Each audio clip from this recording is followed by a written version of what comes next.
बातमी नागपूरमधून आहे। नागपूर विमानतळावरची सुरक्षा तपासणी करणाऱ्या काही मशीन्स बंद झाल्यात। सुरक्षा तपासणी मशीन्स बंद असल्याने अनेक प्रवाशांचा सध्या मनस्ताप होतोय। प्रवाशांची सुरक्षा तपासणी काउंटर परिसरात सध्या गर्दी पाहायला मिळते। मुंबई आणि दिल्लीला जाणारी विमानं वेळेवर असल्याने प्रवाशांना याचा फटका बसतोय। डीजी यात्रा सॉफ्टवेअर सुद्धा बंद असल्याची माहिती आहे। नागपूरमध्ये विमानतळावर सुरक्षा तपासणी मशीन्स बंद असल्याने सध्या प्रवाशांना मोठा मनस्ताप सहन करावा लागतोय। मुंबई आणि दिल्लीला जाणारी विमानं वेळेवर आहेत, मात्र मशीन्स बंद असल्यामुळे सध्या प्रवाशांचा खोळंबा होत असल्याचं पाहायला मिळतोय। प्रवाशांना फटका बसतोय। सोबतच डीजी यात्रा सॉफ्टवेअर सुद्धा बंद आहे।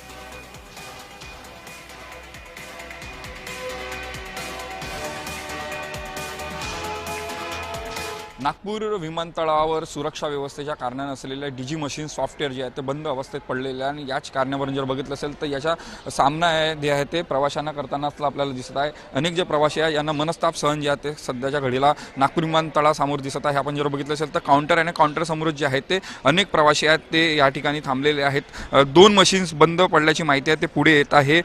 एकूणच जर बघितलं असेल तर सुरक्षा व्यवस्था जे आहे ते सुरक्षा रक्षक आहेत ते फक्त आधार कार्ड असेल किंवा अन्य कागदपत्र तपासणी करतात, मात्र जे सॉफ्टवेअर मशीन असते तिथे कुठलेच उपयोग होत नसल्याने ते बंद आहे आणि याचाच फटका जे आहे ते प्रवाशांना बसत आहे। आपल्यासोबत काही प्रवाशांचे जे नातेवाईक आहेत ते त्यांना सोडून दिले, काय कारण आहे, काय सांगितलं गेलं आहे? या ठिकाणी डीजे यात्रा ॲप जे आहे ज्याच्यामध्ये डायरेक्ट ॲक्सेस असतो एअरपोर्टमध्ये ते बंद असल्याची माहिती मिळते आहे। आत्ताच मी माझ्या रिलेटिव्हना सोडायला आलो, परंतु डीजे इथनं प्रवेश मिळाला नाही।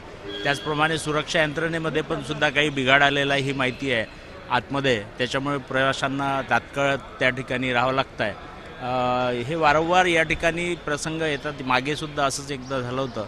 त्याच्यामुळे माझी प्रशासनाला विनंती आहे की यामध्ये तात्काळ सुधारणा करणं गरजेचं आहे। कॅमेरामॅन मंगेश मोहितेसह तेजस मोतुरे, जय महाराष्ट्र न्यूज, नागपूर।